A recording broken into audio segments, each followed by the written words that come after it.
Good morning, everyone. Today we're going to move into the first part of section 8.4, which is about trigonometry. This first lesson, this first part of section 8.4 is the most important part of what we are going to do the second half of this chapter. So you need to get these basics, these three things right here, the sine, cosine, and tangent.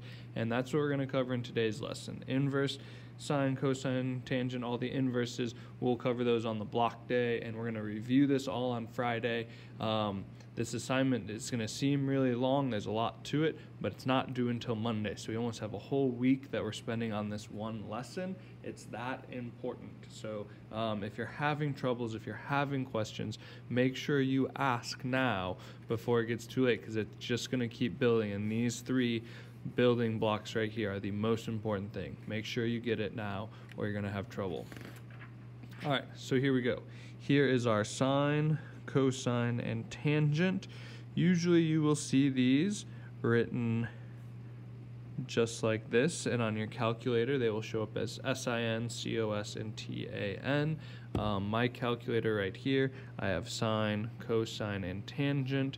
If you see written right above them, if I press second, I would then have sine. It looks like to the negative first power. That's that inverse sine, inverse cosine, and inverse tangent that we will learn about later on. But sine, cosine, and tangent. And what those buttons are, what sine, cosine, and tangent are, is they are functions. They're like a mathematical operation, just like addition, subtraction, exponents, square roots, all that kind of stuff. They do an operation, but they're not adding or subtracting, obviously. Those are addition and subtraction. They set up, sine sets up this fraction or ratio right here. Cosine is an operation that sets up this fraction right here, and tangent is the operation that makes this fraction or ratio right here.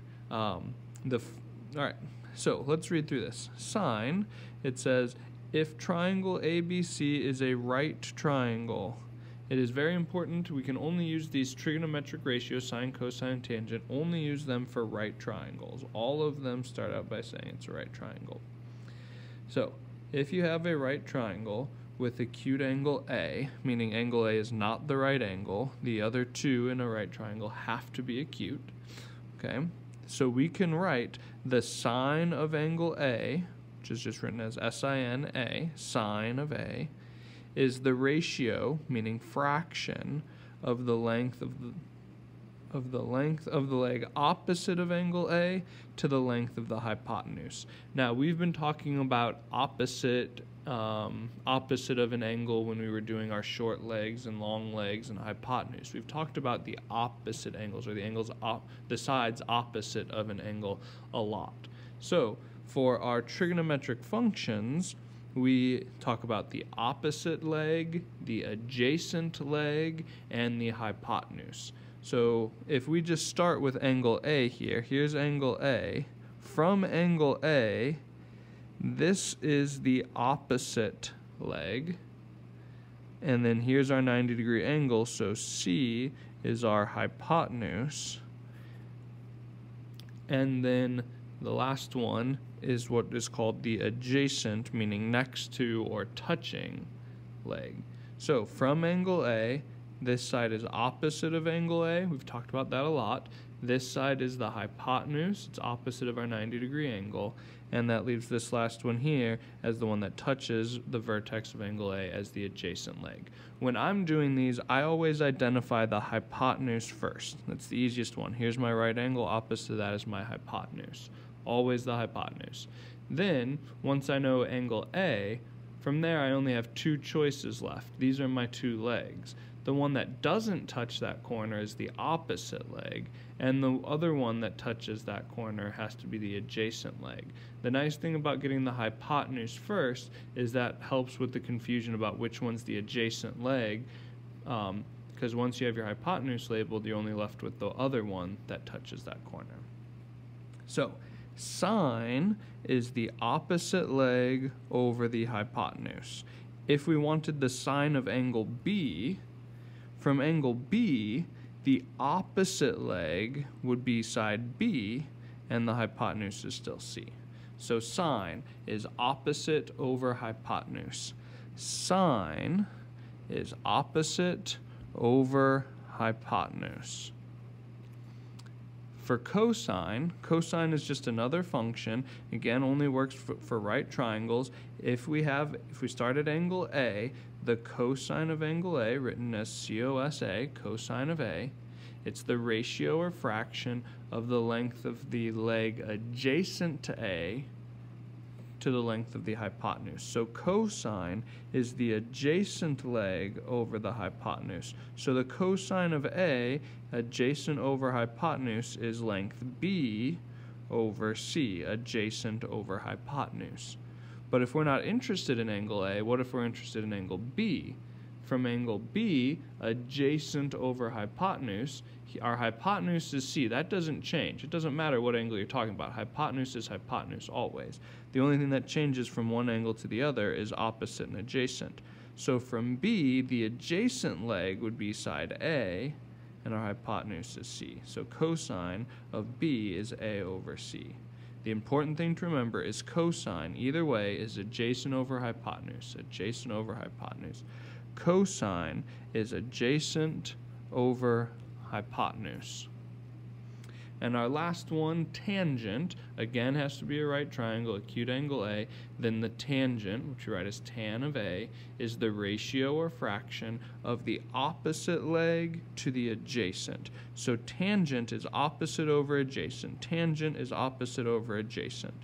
So from angle A in this picture, the opposite leg was A, so that goes on top, and the adjacent leg was B, that's on bottom. If you wanted the tangent of angle B, you start here on angle B. The opposite leg, as far away from B as you can get, is B. The adjacent leg is A, because this is still our hypotenuse. So tangent is opposite over adjacent. Tangent, opposite over adjacent. And this right here is the way that everyone remembers this. Everyone for decades have remembered the sine, cosine, and tangent ratios or fractions by this. SOHCAHTOA. SOHCAHTOA. Sine is opposite over hypotenuse, cosine is adjacent over hypotenuse, and tangent is opposite over adjacent. SOHCAHTOA. Sine, cosine, tangent. Sine is opposite over hypotenuse, cosine is adjacent over hypotenuse, and tangent is opposite over adjacent. SOHCAHTOA. You need to have that memorized. SOHCAHTOA. All right, I'm just going to write it down right here. SOHCAHTOA. All right, express sine of L, so I'm starting on this angle L, the sine of angle L, as a fraction and as a decimal rounded to the nearest hundredth. So it says sine, so I have sine of L is equal to opposite over hypotenuse. Opposite over hypotenuse. From angle L, opposite as far away from it as you can get is 12. So from angle L, that is the opposite. Here's my 90-degree angle.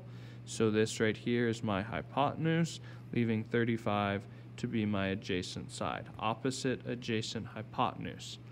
Sine is opposite over hypotenuse, so that is 12 over 37. There it is as a fraction. As a decimal, you just type in 12 divided by 37 to the nearest hundredth, so 2 decimals, so 0.32. If you are doing sine or cosine and you get something bigger than 1, you made a mistake. Okay? Sine and cosine always have to be between 0 and 1. It can be 1, or no, actually it can't be, sorry. That would be only 90 degrees. It's between 0 and 1 because the hypotenuse always has to be bigger than either of the legs. All right, this one asks for the cosine, so SOHCAHTOA. Cosine is this one right here.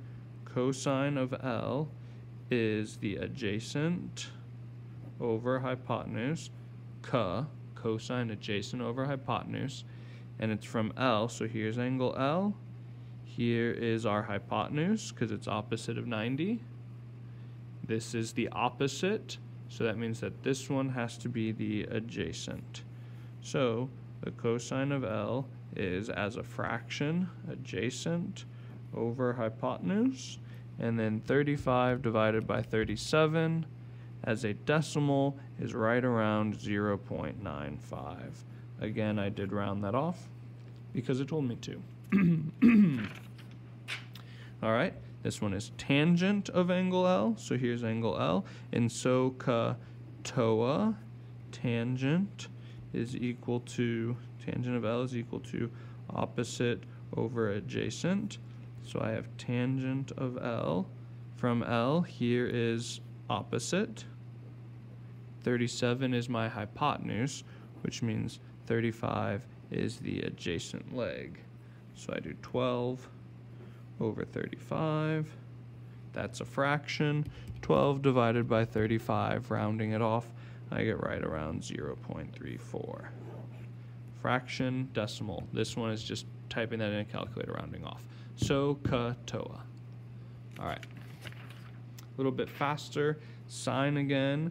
So sine of n, so is opposite over hypotenuse. From angle n this time, because it says sine of n, I have my opposite is 35, and my hypotenuse, 37. 35 over 37, 0.95. If you look back at a previous example, notice the sine of angle n and the cosine of angle L end up being exactly the same. Is that a coincidence?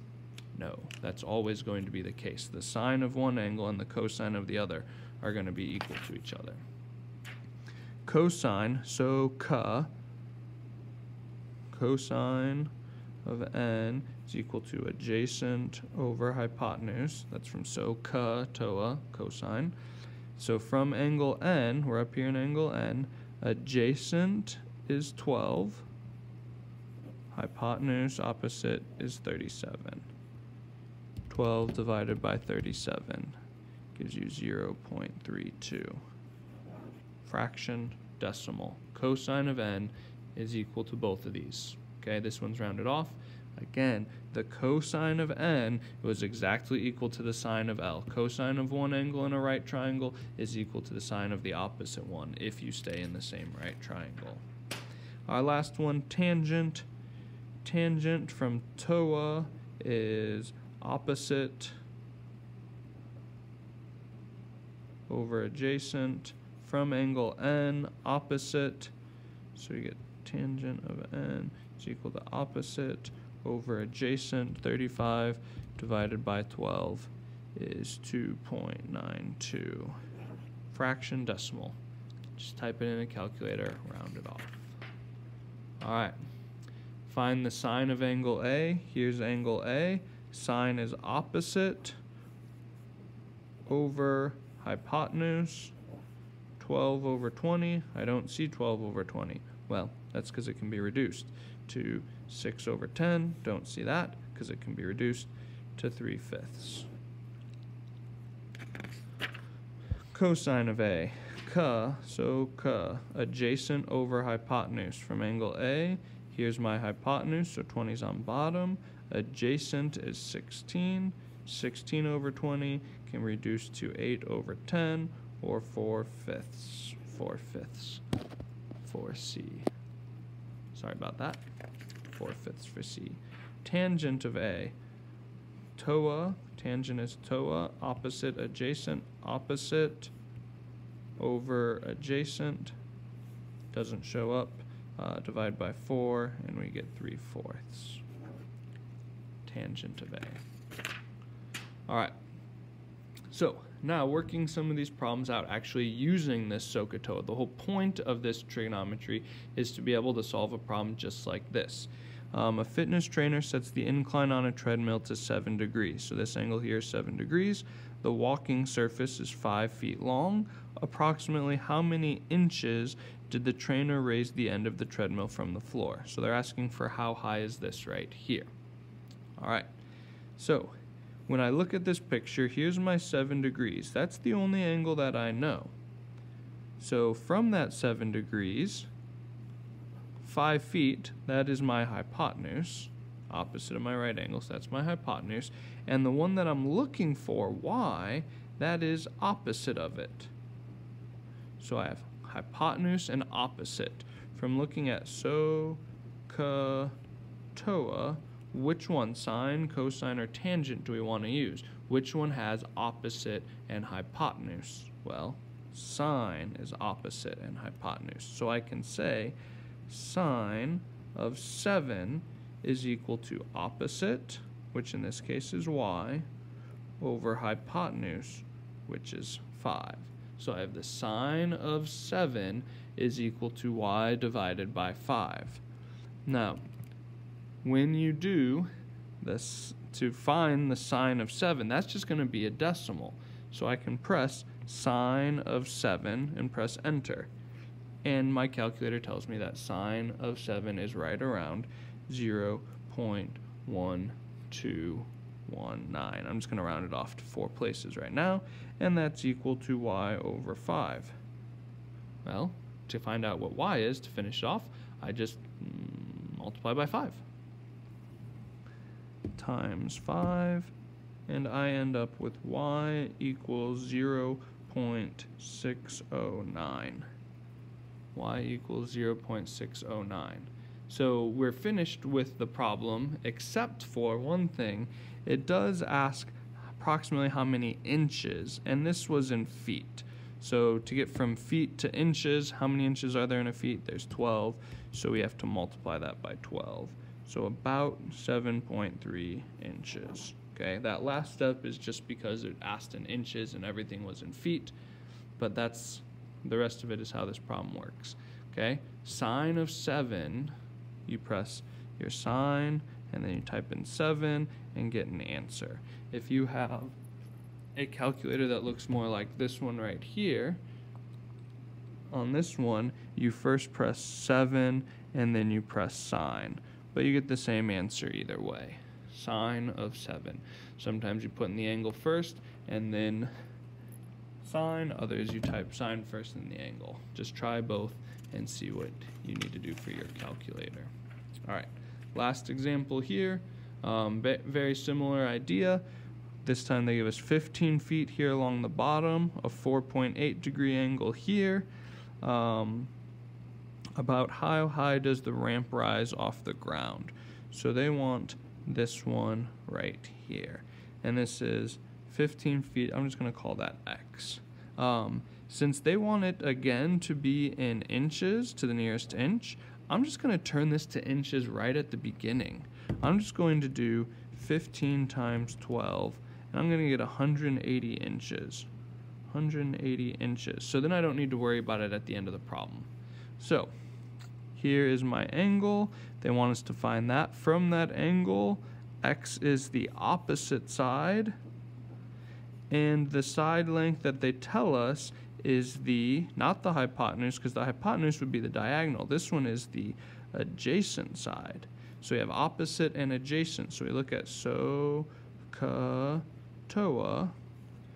Opposite and adjacent is tangent. So I'm going to do tangent of 4.8 degrees. Tangent, it's always sine, cosine, or tangent of the angle. Okay? Sine, cosine, tangent of your angle is equal to opposite, which we called x, over adjacent, which is 180. So in my calculator, I'm going to find the tangent of 4.8. Tan 4.8, and it gives me right around 0.0839. Alright, right around there, just cutting it off, equals x over 180. To get x by itself, I multiply, times 180. And I find that x is right around 15 inches. And I do not need to do anything because I turned it to inches to begin with, so there's my answer in inches. SOHCAHTOA. Sine is opposite over hypotenuse, cosine adjacent over hypotenuse, tangent opposite over adjacent. SOHCAHTOA. Alright, here's the assignment. This is not going to be collected till Monday of next week. More will be added, so make sure you do this and don't get too far behind. If you have any questions, please let me know.